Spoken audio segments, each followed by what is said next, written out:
با سلام عرض ادب خدمت مشتریای عزیز. لیفتراک برقی 3 تن خط 11 ارتفاع دکل 5 متر سکشو کوماتسو خط 11 سال 2016 باتری نو، دستگاه ایرانکار نمی باشد و اینکه گارانتی 3 ماه، مدارک تکمیل، محضرخونه، سند به نام.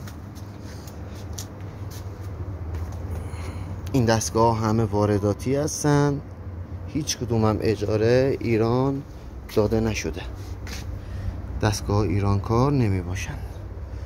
این گزینه ایران کار نمی باشد خیلی مهمه توی بازار، حدود 300 الی 400 میلیون تومان تفاوت مبلغ دستگاه ایران کار و اروپا کار هستش. پوزیشنات سایت شیفت برای دستگاه انجام میشه، سایت شیفت چپ و راست.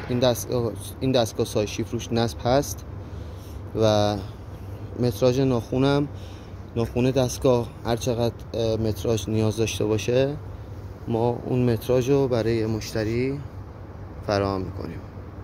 یا علی.